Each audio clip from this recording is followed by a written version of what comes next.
Yes. Assalamu alaikum ndugu wasikilizaji. Mimi kwa majina naitwa Salim Ganga ama Mzee Salim Ganga.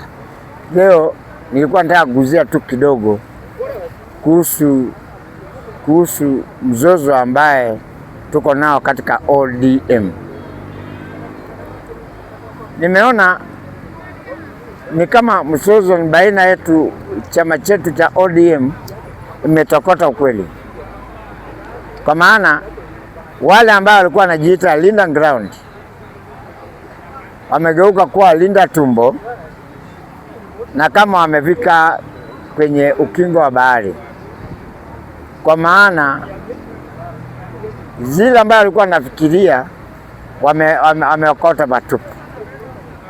Kumbe ile kitu bwana Sifuna, Mheshimiwa Babu Owino, Mheshimiwa Ososi, ile waliona wakiwa wamekaa chini. Kumbe chairperson Gladys Wanga, leader ambaye tulimpatia kiti ili asibuate ndugu yake, atumpembeleza asije akajinyonga, kwa maana ndugu yake yule ambaye alikuwa ategemea ameaga, pia hakuwa naona. Wakati ambaye amejaribu mambo ya kuweka kitu inaitwa zoning, wameona moto. Kwa maana Ruto amesema ataweka chama chake kila mahali, mpaka huko Mbondo, ingie mpaka huko Peter Kaluma, kuna yuko mtu wa UDA huko ndani. Sasa wameanza kulalamika, lakini wakasahau kwamba ukiona kope juu ya mesa ujue kwamba imepandishwa, haiwezi kujipandisha hapo. Je, amukuwa mnajua kwamba ukiona Oburu ni Ruto?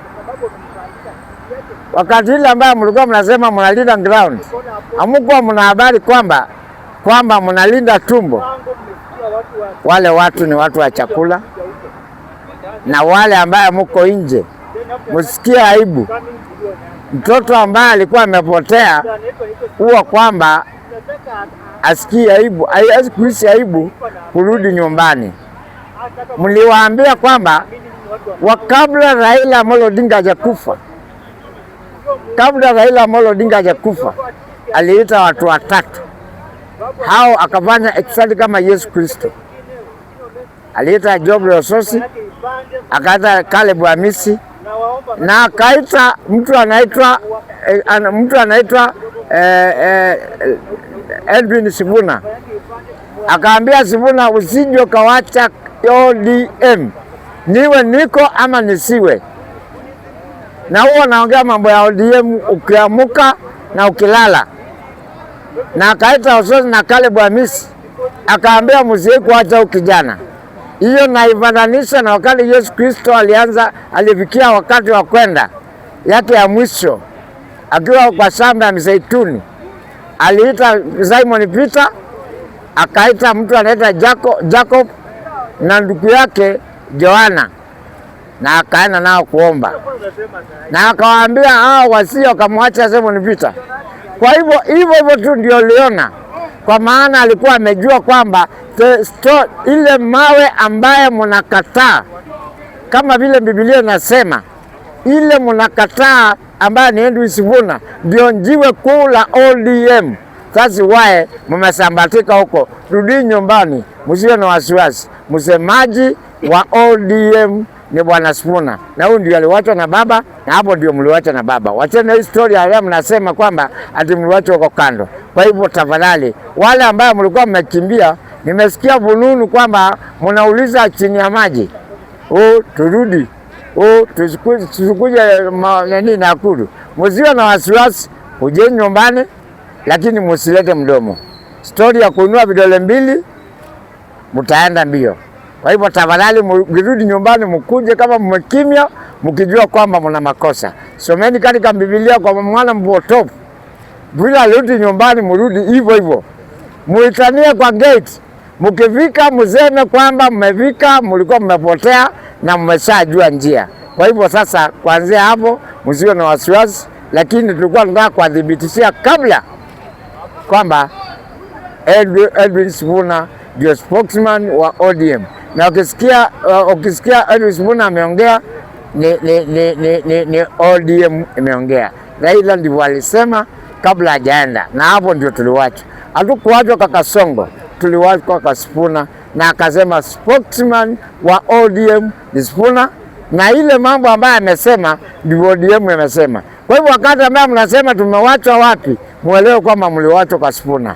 Huyu mwingine ambaye mnapanga huyu haeleweki. Mambo ya Oburu nimewaelezea vizuri kwamba ukiona kobe juu ya meza ujue kwamba imepandishwa. Ile ni kobe na iko juu ya meza. Kazi yake ni kusema anataka power, lakini hiyo power akiulizwa ni nini hawezi eleza. Hawezi elewa ni ketrako ama ni ujipawa, lakini anasema tu power.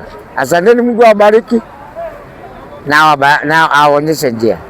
Neno la pili ambaye nataka kuambia, Mheshimiwa Rais, watu wanalalamika katika ground. Wanasema mahali popote ambao unatembea kuna vuatwa na waizi. Huko waizi wanaenda wakiibia watu. Vile unatembea waizi wanaenda wakivuata watu na kuwanyang'anya simu kila mahali. Je, hawa waizi wewe ndio unakuanga nao ama wana haja kukuona ndio wanaenda wakivuata wakiibia watu, ama wanakuanga wamewatuma? Hapo ndio tuna wasiwasi. Katika ground tuna shida sana ya kwamba mahali ambao unatembelea ni lazima waizi wavuate na waibie watu. Masimu zinapotea, laptops zinaenda, vibeti za mama zinaenda, na wanaume kwa mawallet zao zinatolewa zote. Kwa hivyo sasa tunabaki tukishindwa. Hawa ndio wanakujanga nao ama wanakuanga hapo wakikusubiri, na hiyo nina uhakika kwa sababu umetembea hapa Nairobi mahali ambayo ninakaa, na nimeona mara mingi wakati ambao unatembea, kama wakati ambao ulikuja hapa mahali ambapo kunaitwa Makongeni, watu walienda wakiibiwa huko Njogoro yote. Wakati ulipita pande ya Otaring, watu walienda wakiibiwa. Wakati ambao ulikuja Kikomba, pia watu wameibiwa. Wakati ulienda Githurai, watu waliibiwa. Je, hao ndio hao waizi wanakuanga ni wako? Wanakuvuata wakitaka kusikiliza ama wanakuanga wametoka wapi? Kwa sababu hawa kabla hujaanza kuja wanakuanga hawako, lakini za ile ambao wamekuja wanavuata wakiibia watu. Kwa hivyo hapo tuangalie sana. Ya mwisho, goons na polisi hawana tofauti, kwa sababu wakati ile ambaye tulikuwa naangalia mambo ambayo yanayofanyika hapo Kikuyu juzi, tulikuwa naona waizi wa communicate na police direct.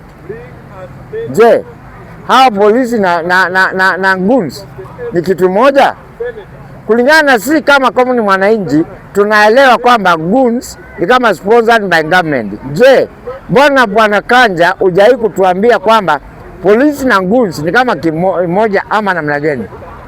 Sasa tunaomba tafadhali Bwana Rais ututofautishie kama goons na polisi kama si kitu kimoja, basi hao goons wachukulia hatua kwa kadri ya uwezo wetu, na usije ukasema kama tumewacha sheria ama tumechukulia sheria mkononi, kwa sababu hatutavumilia kwamba tunaangalia goons wakituhangaisha, wakitufanyia mambo ambayo haipendezi. Asante, Mungu awabariki na wape uwezo. Asanteni.